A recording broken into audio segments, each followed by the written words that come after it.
Hello friends, welcome to अंग्रेज़ी to English. यानी आज हम आपका वेलकम करते हैं हमारे इस चैनल में, जो आपको एक नए सफ़र पर लेके जाएगी अंग्रेज़ी से लेके इंग्लिश तक।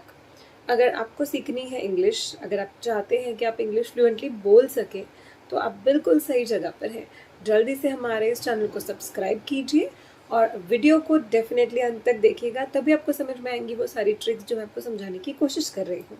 अगर आपको वीडियो पसंद आए तो आप लाइक या शेयर ज़रूर कीजिए। अब शुरू करते हैं हमारा वीडियो। इंग्लिश जो है बहुत ही सिंपल सी लैंग्वेज है। हमने बहुत ज़्यादा बड़ा बना के रखा है इसको। हमने इसको बहुत डिफ़िकल्ट बना दिया है। जैसे कि एक नॉर्मल इंसान है, जैसे आप या मैं, कोई भी इंग्लिश बोल सकता है। लेकिन हमें ये समझाया जाता है कि अगर आप 10-15 साल इंग्लिश में पढ़ाई करेंगे, आप इंग्लिश पढ़ेंगे, तो ही आप इंग्लिश बोल पाएंगे। अच्छा, आप मुझे ये बताइए कि आपकी जो भी मदर टंग होगी, जैसे हिंदी लैंग्वेज है, गुजराती, मराठी, तमिल, जो भी आपकी मदर टंग है, क्या आप जब छोटे थे तो पहले आपने 10-15 साल वो पढ़ी थी? नहीं, फिर भी आप बोल पा रहे थे ना। जब हम सब छोटे बच्चे थे तो हम बहुत आसानी से अपनी मदर टंग बोल जाते हैं। हमें कभी ये सोचना नहीं पड़ा है कि मम्मी को क्या बुलाते हैं, पापा को क्या बुलाते हैं, सेंटेंसेस कैसे बनाते हैं हमारी मदर टंग में। हम अपनी मातृभाषा को बहुत ही ईज़िली बोलते थे जब से हम छोटे हैं तब से, और पहला वर्ड ही हमने मातृभाषा में बोलना सीखा होता है, जबकि हमने उसे 10 या 15 साल पढ़ा नहीं होता है। तो ये कैसे होता है? इसके पीछे एक बहुत सिंपल लॉजिक है। इंग्लिश या कोई भी लैंग्वेज ले लीजिए, इसमें 4 प्रकार की स्किल्स होती हैं हमारी। For example, reading, writing, listening, speaking. यानी एक या तो हम पढ़ते हैं, हम लिखते हैं, हम सुनते हैं और हम बोलते हैं। जो भी हम सुनते हैं जनरली हम उसी के हिसाब से बोलते हैं। तो हमारे सुनने और बोलने का कनेक्शन बहुत ही तत्पर होता है। अगर आप कोई चीज़ सुन लेते हैं, फ़र्ज़ कीजिए आपने कोई गाना सुन लिया है जो हिंदी मूवी का गाना है, तो हमें कैसे वो याद रह जाता है? हम तो कोई हिंदी में इतनी महारत हमें हासिल नहीं है। अगर हम कोई पंजाबी सॉन्ग सुनते हैं, रैप, हमें याद रह जाता है। हम कोई उर्दू सॉन्ग सुनते हैं, हमें याद रह जाता है। कभी कभी कोई मराठी गाना याद रह जाता है। तो ये सब कैसे होता है? क्योंकि हमने सुना है। और क्योंकि आप सुनते एक बार ही है, लेकिन फिर हम क्या करते हैं, फिर हम उसे गुनगुनाते हैं, तभी हमें वो गाना याद रहता है। तो जी हाँ, आज की हमारी ट्रिक इसी पर बेस्ड है। पहले हम यूज़ करेंगे अपने कानों का सुनने के लिए। ओके, हमने इन्फॉर्मेशन अंदर ले ली। उसके बाद हम यूज़ करेंगे अपने दिमाग का उस इन्फॉर्मेशन को प्रोसेस करने के लिए, याद रखने के लिए। और वो हम कैसे करेंगे? गा के। एज इन, हम कोई भी सेंटेंस जो सुनेंगे उसे हम कॉपी करने की कोशिश करेंगे। जैसे हम कोई गाना सुनते हैं, हम उसे कॉपी करते हैं, हम उसे गुनगुनाते हैं, तो गुनगुनाने को एक्चुअली कॉपी करना कहते हैं। तो उसी तरह से आप कोई भी एक इंसान ले लीजिए जो फ़र्ज़ कीजिए कि आपकी अपनी फील्ड का है। फॉर एग्ज़ाम्पल, अगर मैं सेल्समैन हूँ तो कोई और है जो मेरे ही शॉप में सेल्समैन है, या मैं केमिस्ट हूँ तो कोई और जो मेरे साथ काम कर रहा है। आप उसे ऑब्ज़र्व कीजिए, और वो अगर कोई लाइन इंग्लिश में बोल रहा है तो आप उसे पिकअप कीजिए, उसको कॉपी कीजिए। बस आपको एक चीज़ करनी है, नकल करनी है, लेकिन आपको साथ में अकल भी इस्तेमाल करनी है। आप सिर्फ नकल नहीं कर सकते। एज इन, आपको ये पता होना चाहिए कि अगर वो किसी को ये पूछ रहा है कि ma'am can I help you, तो ये कब पूछ रहा है? स्टोर से जाते वक्त या स्टोर में आते वक्त? अगर वो आते वक्त पूछ रहा है तो आपको ये ऑब्जर्व करना है कि मुझे आते वक्त किसी को ये पूछना है। अगर आपने जाते वक्त पूछा तो उसका कोई मतलब नहीं होगा। इसलिए आप जो भी कॉपी कर रहे हैं सेंटेंस, आपको ध्यान रखना है कि वो सेंटेंस कब यूज़ करना है। तो अगर आप उसका यूज़ ध्यान में रखेंगे तो ही आप उसे कॉपी करके सही जगह पर इस्तेमाल कर सकते हैं, और आप उससे आने वाले रिजल्ट को देखकर और अच्छे से सीख सकते हैं। ये सबसे आसान ट्रिक इसलिए है क्योंकि इसमें हम साइंटिफिक मेथड्स को यूज़ करते हैं। जैसे कि हमारे कानों से जो हम सुनते हैं वो हमेशा हम रजिस्टर करेंगे ही, हमारे ब्रेन में जाना ही है। और अगर आप उसे ध्यान से सुन रहे हैं कि मुझे इसको कॉपी करना है, तो डेफिनेटली आपके ब्रेन में वो जाएगा, आपके दिमाग में वो स्टोर हो जाएगा। उसके बाद जैसे हम गाना गुनगुनाते हैं, वैसे हम उसी सेंटेंस को समझो 10 बार मिरर के सामने बोलेंगे। ओके, जब आप ये सेंटेंस बोलेंगे, आप अपने टंग का इस्तेमाल करेंगे, राइट? अपनी जीभ का हम इस्तेमाल करेंगे। और जब आप ये करेंगे तो हमारे टंग में जो मसल्स होते हैं उनकी अपनी मेमोरी होती है। हमारे बॉडी के हर एक मसल की अपनी मेमोरी होती है। ब्रेन में भी मसल्स होते हैं, उसकी मेमोरी होती है।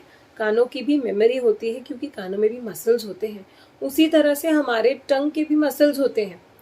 तो जैसे अब हम एक दिन चलते हैं और फिर हम गिर जाते हैं, तो हम कैसे याद रखते हैं कि मम्मी पापा ने हमें उठाया था, मतलब हमें उठना है जब गिरे हैं तो वो एक्शन हम याद रखते हैं और हम उसे कॉपी करते हैं। उसी तरह से आपको ये सेंटेंस याद रखना है, ज़रूरत पड़ने पर आपको उसको कॉपी करना है और उसके बाद आपको उसे 10 बार मिरर के सामने बोलना है। अगर आप 10 बार उसे मिरर के सामने बोलेंगे तो जैसे हम कहते हैं ना, जुबान पर चढ़ जाता है, तो वो जुबान पे चढ़ जाता है, आपके टंग के मसल्स को वो चीज़ याद रह जाती है। अगर मैं एक बार बोलूँगी एप्पल तो मुझे शायद डिफ़िकल्ट लगेगा, लेकिन अगर मैंने 10 बार बोल दिया एप्पल एप्पल एप्पल, मुझे डेफिनेटली वो चीज़ याद हो जाती है, क्योंकि नेक्स्ट टाइम जब मैं एप्पल देखूंगी तो मेरी टंग अपने आप एप्पल ही बोलेगी, राइट? तो ये चीज़ आपको करनी है। आप किसी भी इंसान को ले सकते हैं, या तो फिर वो इंसान आपकी फील्ड में से हो या जहाँ पे आप काम कर रहे हैं वहाँ से हो, या तो वो इंसान वो हो जिसको आप जनरली देख के सोचते हैं कि मुझे इसके जैसी इंग्लिश बोलनी है। लेकिन प्लीज़ याद रखिए कि आप शुरुआत बहुत सिंपल सेंटेंसेस से कीजिए। बिल्कुल टफ सेंटेंसेस पे इतनी जल्दी जाने की आपको ज़रूरत नहीं है। अगर आप मैनेज कर सकते हैं डिफ़िकल्ट वर्ड्स तो आप डेफिनेटली कीजिए। अगर आप बिल्कुल बिगिनर नहीं है, जैसे आप अपनी मातृभाषा में अब तक बोल रहे थे, अब आप सडनली इंग्लिश बोलने वाले हैं, तो आप सिंपल सेंटेंसेस से शुरुआत कीजिए। लेकिन अगर आप इंग्लिश के बिगिनर हैं, जिसे थोड़ी बहुत इंग्लिश आती है और आपको कुछ ज़्यादा सीखना है, बेटर वर्ड्स सीखने हैं, तो आप डेफिनेटली थोड़े टफ सेंटेंसेस ले सकते हैं। तो ये सेंटेंसेस लेना डिपेंड करता है कि आप कौन सी फील्ड में हैं, आपके आसपास कौन है और आप किसके जैसी इंग्लिश बोलना चाहते हैं। इसके लिए एक व्यक्ति का होना ज़रूरी है। अब ये व्यक्ति फिजिकल ना हो तो ये व्यक्ति ऑनलाइन भी हो सकता है। हो सकता है कि आप ऑनलाइन कोई वीडियो देख रहे हैं और आपको लगा मुझे ये सेंटेंस मेरे स्टोर में या मेरी दुकान में या मेरे फार्म में या मेरे घर में कहीं भी मुझे यूज़ करना है, तो आप उस सेंटेंस को भी यूज़ कर सकते हैं। तो व्यक्ति, क्योंकि आजकल कोविड का टाइम है तो हम बता नहीं सकते कि फिजिकली आपके आसपास कोई होगा नहीं होगा, लेकिन ऑनलाइन डेफिनेटली आपको कोई ना कोई ऐसा मिल जाएगा जो आपकी फील्ड का हो, जिसके बोलने के वाक्य वो हो जो आपको भी सीखने हैं, तो आप डेफिनेटली उन वाक्यों को कॉपी कर सकते हैं। तो इस बार इस एपिसोड में ये एक ट्रिक होगी, लेकिन ऐसी बहुत सारी ट्रिक्स हैं जिससे आप इंग्लिश बोलना सीख भी सकते हैं और इफेक्टिवली इंग्लिश बोल भी सकते हैं। और डेफिनेटली आपके आसपास वालों को एक अचंभा लगेगा कि कैसे इसने इंग्लिश बोलना इतनी जल्दी सीख लिया, लेकिन डेफिनेटली आप उनके साथ ये सीक्रेट यानी कि हमारी चैनल, हमारे ये वीडियोस श्योरली शेयर कर सकते हैं, क्योंकि बहुत आसान होगा अगर आपके आसपास वालों को भी इंग्लिश आएगी। आपको इंटरेक्शन करने के लिए, बातें करने के लिए एक ऐसा क्राउड मिल जाएगा। तो अगर आप ये वीडियोस देखते हैं, अगर आपने हमारे चैनल को सब्सक्राइब किया है, प्लीज़ शेयर कीजिए वीडियोस दूसरों के साथ ताकि आपके आसपास का हर एक इंसान इंग्लिश बोलना सीख जाए और फिर आप सब साथ में इंग्लिश बोल सकें, सब साथ में ग्रो हो सके। तो सबसे इम्पॉर्टेंट बात, हम इंग्लिश इसलिए नहीं सिखा रहे हैं क्योंकि हमें अपनी मातृभाषा पर गर्व नहीं है या क्योंकि हम हिंदुस्तानी हैं और हमें हिंदी पर गर्व नहीं है, नथिंग लाइक दैट। हम इंग्लिश इसलिए सीख रहे हैं क्योंकि ये ग्लोबल लैंग्वेज है। ये वो लैंग्वेज है जिससे मोबाइल में सबसे ज़्यादा वीडियोस बनते हैं, सबसे ज़्यादा इन्फॉर्मेशन हमें मिलती है। हम बाकी सारी चीज़ें जो व्यापार करते हैं उसमें भी काफ़ी इंग्लिश कागज़ होते हैं, काफ़ी बोलना होता है इंग्लिश। तो इसलिए हमें ये सीखना बहुत ज़रूरी है। बेसिक इंग्लिश तो डेफिनेटली हमें आनी चाहिए और उसके लिए आपको कोई अफसोस करने की ज़रूरत नहीं है कि मैंने पहले कभी इंग्लिश में पढ़ाई नहीं की है, अब मैं क्या करूँ, मैं कैसे इंग्लिश सीखूँ। कुछ लोगों की तो ये प्रॉब्लम होती है कि उनके बच्चों को ऐसे लगता है कि माँ बाप को इंग्लिश नहीं आती, हमारे माँ बाप को अंग्रेज़ी नहीं आती, तो उनको ये कॉन्फिडेंस उनका लो हो जाता है ये देखकर। तो उनके लिए भी ये है कि आप बेसिक इंग्लिश सीख सकते हैं। आप अपने बच्चों को डेफिनेटली इंग्लिश में आंसर दे सकते हैं ताकि वो आपके कॉन्फिडेंस को बढ़ाए।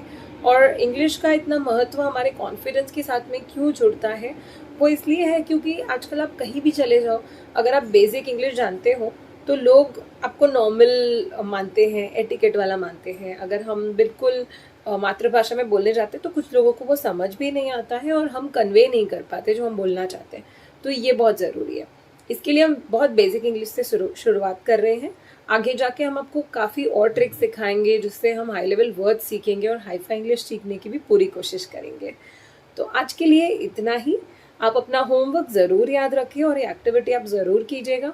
आप कम से कम आज 5 सेंटेंसेस यानी 5 वाक्य आप ऐसे चुनिए जो आप किसी से कॉपी करना चाहते हैं और आप ट्राई कीजिए कि आप उसे मिरर के सामने कम से कम 10 बार बोलें। एक बार आपने ये कर लिया तो याद रखिए कि आपके लिए बहुत आसान होगा उस वाक्य को दोबारा यूज़ करना, और आप खुद उसके रिजल्ट्स देखकर बिल्कुल हैरान हो जाएंगे। और नेक्स्ट टाइम आप मेरा वीडियो जानबूझकर देखेंगे कुछ नया सीखने के लिए। सो सी यू टिल नेक्स्ट टाइम। आपका तहे दिल से स्वागत होगा अंग्रेजी टू इंग्लिश में नेक्स्ट टाइम भी। हमारे चैनल को डेफिनेटली सब्सक्राइब कीजिए ताकि आपको नए वीडियोस सबसे पहले देखने मिले। सी यू फ्रेंड्स।